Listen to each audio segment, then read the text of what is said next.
अत्यंत गरिबीची परिस्थिती, त्यात आईला वारसा हक्काने मिळालेली जमीन आणि याच जमिनीचं सोनं करण्याचा निर्धार जो आहे तो मेटकर कुटुंबांनी केलेला आहे। 42 वर्षापूर्वी अवघ्या 3000 रुपयात सुरू केलेला पोल्ट्री व्यवसाय आज कोट्यावधी रुपयांचा झालेला आहे। ही कहाणी आहे अमरावती जिल्ह्यातील अंजनगाव बारी परिसरामध्ये राहणाऱ्या रवींद्र मेटकरची।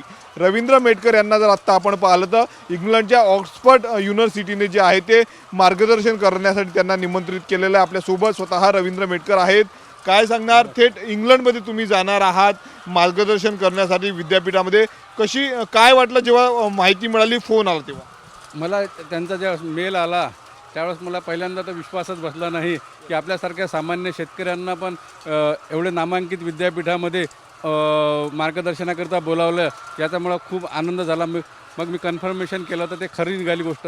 या पहिले पण मला देशातल्या बऱ्याच विद्यापीठामध्ये आणि महाविद्यालयामध्ये तसेच KVKमध्ये शेतकऱ्यांना मार्गदर्शन करण्याकरता, विद्यार्थ्यांना मार्गदर्शनाकरता बोलावलं आहे। मला मागल्या वर्षी सिंगापूर युनिव्हर्सिटीने पण निमंत्रित केलं होतं, तिथे पण मला सस्टेनेबल अवॉर्ड दिला त्यांनी आणि तिथल्या विद्यार्थ्यांना, सोशल सायन्सच्या विद्यार्थ्यांना मार्गदर्शन करायला लावलं। मी मापसूमध्ये, PKVमध्ये, Hemwati Nandan Bahuguna university Uttarakhand, Sher Kashmir university Srinagar Kashmir, IIT Bhilai, Aurobindo foundation Pondicherry यासारख्या संस्थांमध्ये मला माझ्या अनुभवाचा तिथल्या विद्यार्थ्यांना, तिथल्या शेतकऱ्यांना मार्गदर्शन करण्यासाठी मला तिथे बोलावण्यात येते। मी जे माझं योग्य मार्गदर्शन आहे तेच सांगण्याचा प्रयत्न करतो आणि मी ज्या परिस्थितीतून गेलो त्याच परिस्थितीतून इतर शेतकरी गेले तर त्यांना जे आज शेतीमध्ये समस्या आहे, आत्महत्या करण्याची शेतकऱ्यांना वेळ येते, ती वेळ येणार नाही। कशी सुरुवात या पोल्ट्री व्यवसायाची केली होती? अवघ्या 3000 रुपयात तुम्ही सुरुवात केल्याचं समोर आलेलं आहे। नेमकी या यशामागची कहाणी कशी आहे आणि सुरू कसं झालं? म्हणजे अत्याधुनिक तुमचा संपूर्ण हा पोल्ट्री फार्म आहे कोंबड्यांचा अंडी निर्मिती। मी अशा परिवारातून जन्माला आलो की माझ्या वडिलांना आई वडील नव्हते। माझे वडील एक चतुर्थ श्रेणी कर्मचारी होते, ज्यांना आई वडील नव्हते, दुसऱ्याच्या घरी लहानाचे मोठे झाले आणि एक चतुर्थ श्रेणी कर्मचारी, त्यामुळे माझ्या वडिलांची काय परिस्थिती असेल आणि आम्ही 3 भावांना त्यांनी संगोपन केलं तर किती अडचणीत त्यांनी आमचं संगोपन केलं असेल याचा तुम्हाला अंदाज येऊ शकते। आमच्याकडे कोणतीही जमीन वगैरे नव्हती। मी वयाच्या 16व्या वर्षी अमरावतीच्या एका मेडिकल फार्मास्युटिकल वराडे मेडिकल म्हणून आहे, तिथे 5 रुपये प्रति दिवसानं 12 घंटे काम करत होतो। 10वी झाल्यानंतर मी 5 रुपये महिन्यानं, 5 रुपये रोजानं 1 वर्ष काम केलं आणि त्यासोबतच माझ्या वडिलांना म्हटलं की अजून या पैशामध्ये आपलं भागणार नाही, शिक्षण खर्च वाढलेले आहे, तर आपण याच्यासोबत एक कोणता पोल्ट्री फार्मचा व्यवसाय करू। त्यावेळेस माझ्या वडिलांनी त्यांच्या प्रॉव्हिडंट फंडमधून 3000 रुपये काढून मला दिले आणि त्या पैशातून मी 100 पक्ष्यांचं एक खुराडं माझ्या घराच्या गच्चावर, ज्या एरियामध्ये मी राहत होतो त्यावेळेस तिथे 84मध्ये लोकवस्ती नव्हती आणि माझ्या घरावर जिन्यावर वर चढण्यासाठी जिना पण नव्हता, बांबूच्या शिडीनं मी 10 वर्ष हा पोल्ट्री व्यवसाय केला। 100 कोंबड्यापासून ते 400 कोंबड्यापर्यंत माझा व्यवसाय 10 वर्षात गेला आणि मग 1994मध्ये माझ्या आईला तिला वारस हक्कानं 4 एकर जमीन चांदूर बाजारला मिळाली। ती आम्ही 20,000 रुपये एकराने 80,000 रुपयात विकली आणि बडनेराजवळ 1 एकर जमीन 1 लाख रुपयात घेतली आणि त्या 1 लाख रुपये घेतलेल्या जमिनीवर $4,000चा farm bank of India Amravati यांच्या मदतीने आम्ही सुरू केला। आज ही संपूर्ण यशोगाथा आहे। काय अडचणी, काय अनेक अडचणी देखील या पोल्ट्री व्यवसायात येतात, कसं यावर तुम्ही मात केलेली आहेत? आज डौलाने संपूर्ण तुमचा हा पोल्ट्री फार्म उभा आहे, अत्याधुनिक पद्धतीनं हे अंडे जमा केले जातात, काय कसं काम करते ही मशीन? मी 1995मध्ये $4,000चा फॉर्म सुरू केला।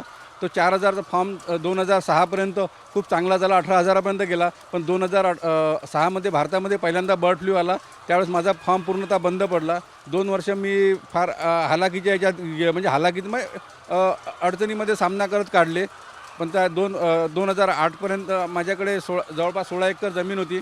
ती पुन्हा मग बँकेकडे गेलो, जमीन मॉर्गेज करून 25 लाख रुपये कर्ज घेतले आणि मग 20,000 अंडी देणारा कोंबड्यांचा फॉर्म सुरू केला। पण जो सुरू केला मला मागे वळून पाहण्याची गरज पडली नाही। आणि दरवर्षी मी त्या 20,000च्या फॉर्मच्या उत्पन्नातून बँकेचं कर्ज परत करूनही 10,000 पक्ष्यांचे शेड बांधत गेलो, 10,000 पक्ष्यांची वाढ होत गेली आणि असं करत आज माझ्याकडे 1,80,000 अंडी देणाऱ्या कोंबड्या आहे।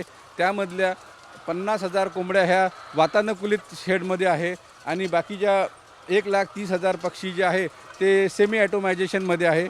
1,30,000 लेअर कोंबड्या आहे आणि 50,000 ग्रोईंग आणि ब्रुडिंगमध्ये राहतात. आम्ही एक दिवसाचे पिल्लं पण आम्हीच आणतो, लहानाचे मोठे आम्ही करतो. कोंबड्यांना लागणारं फीड आम्ही स्वतः तयार करतो. माझ्याकडे 6 टन पर आवर प्रति घंटा क्षमतेची फीड मिल आहे. त्याच्यातून लागणारं पोल्ट्री रोज मला 13 टन फीड लागते, ते माझ्या फार्मवरच बनवल्या जाते.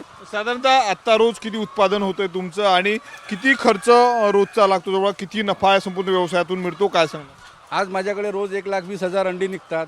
अंड्याचा दर हा नेहमी सारखा राहत नाही. कधी 5.5-6 रुपये पण दर मिळतो आणि कधी 3.5 रुपये पण दर मिळतो. अंड्याची प्रोडक्शन कॉस्ट ही 4 रुपये आहे आणि जवळपास आपल्याला ॲव्हरेजमध्ये 85% पूर्ण फार्मचा जर हिशोब केला तर 85% अंडे मिळतात, कारण की बॅचेस लहान मोठ्या राहतात आणि एका अंड्यावर आम्हाला 50 पैसे प्रॉफिट ॲव्हरेजमध्ये मिळू शकते वर्षाचं. त्यामुळं एका अंड्या 60 पर डे 60,000 रुपये हे आमचं उत्पन्न आहे. हे पूर्ण परिवाराचं आहे. यामध्ये माझा भाऊ, मी, वडील आणि माझा मुलगा आम्ही असे 4 जण पूर्ण वेळ सकाळी 7:30 वाजल्यापासून रात्री 7 वाजेपर्यंत काम करतो. आमच्या जीवनामध्ये कोणताही दिवस सुट्टी नाही आहे. 365 दिवसही आम्ही फुल टाईम कामामध्ये असतो. तुमची अत्याधुनिक संपूर्ण हा पोल्ट्री फार्म आहेत. आम्ही पाहिलं की अंडे वगैरे डायरेक्ट मशीनच्या बेल्टद्वारे जमा करतात. कशी ही संकल्पना सुचली आणि खाद्य वगैरे कसं जागेवर दिलं जातं? माझा 2020पर्यंत सेमी ॲटोमायझेशनमध्ये सुद्धा, पण माझा मुलगा बारामतीला कृषी महाविद्यालयातून ग्रॅज्युएशन झाला. 2020मध्ये ज्यावेळेस कोरोनाचा काळ होता त्यावेळेस तो जवळपास 1 वर्ष घरी इथेच होता, घरूनच कॉलेज होता, त्यामुळे तो पूर्ण वेळ फार्ममध्ये कामाला होता. तर आता तो नवीन मुलाच्या हे उचलायला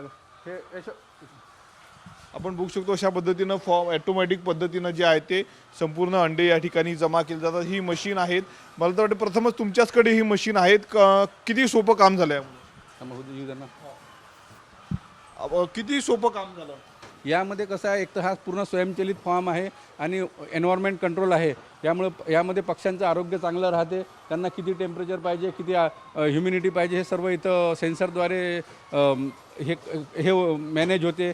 इथे सर्व अंडी ही पूर्ण एका जागी जमा होतात. जे रोजचं खताचा प्रश्न आहे, खत हे रोजचं रोज मॅन्युअल बेल्टनं बाहेर निघून जाते. स्वच्छता राहते, माशीचा प्रादुर्भाव नाही, वासाचा प्रादुर्भाव नाही आणि हे एन्व्हायरमेंट कंट्रोल असल्यामुळं पक्ष्यांचं आरोग्य चांगलं राहते. त्यामुळे त्यांची जे मरतूक आहे ते कमी होते आणि त्यांचं उत्पादन क्षमता जास्त मिळते इतर ओपन फॉर्मपेक्षा. आपण बघू शकतो या ठिकाणी अशा पद्धतीनं जे आहे ते रवींद्र मेटकर यांनीही केलेलं आहे. एक शेवटला प्रश्न, कसं वाटते आता इंग्लंडमध्ये तुम्ही जाणार आहात, शेतकरी भारतातला शेतकरी आता इंग्लंडमध्ये जाऊन तिथं मार्गदर्शन करणार? माझ्यासारख्या सामान्य शेतकऱ्याला आज म्हणजे विदेशात कोणत्याही नामांकित विद्यापीठात निमंत्रण मिळायचं मला खूप अभिमान आहे. कारण की आपली ही इच्छा राहते की बा आपण कोणत्या चांगल्या विद्यापीठातून शिकलो. प्रत्येकाची इच्छा राहते जिथपर्यंत आपण कधी पोहोचू शकत नाही. पण या पोल्ट्री व्यवसाय आणि शेती व्यवसायामुळं मला ते ऑक्सफर्ड युनिव्हर्सिटी पण पाहायला मिळणार आहे. लबासना पण मध्ये जायचं मला मिळालं. सिंगापूर युनिव्हर्सिटी पण सर्व ह्या शेतीमुळूनच मिळालं मला. आपण बघू शकतो अनेकदा बोललं जातं की शेतकरी तोट्याची आहे, परंतु शेती तोट्याची, परंतु त्या शेतीला जर जोडधंदा आणि योग्य नियोजन जर केलं तर रवींद्र मेटकर यांच्यासारखा शेतकरी व्हायला वेळ लागत नाही. इंग्लंडमधल्या ऑक्सफर्ड युनिव्हर्सिटीमध्ये जर आपण पाहता तर रवींद्र मेटकरांना निमंत्रण आलं आहे आणि त्या ठिकाणी त्यांची जी शेतीची यशोगाथा आहे त्याबद्दल ते तिथल्या लोकांना, विद्यार्थ्यांना मार्गदर्शन करणार आहे. कॅमेरामॅन अनिकेत दहातोंडेसह मी स्वप्नील उमाप, TV9 मराठी, अमरावती.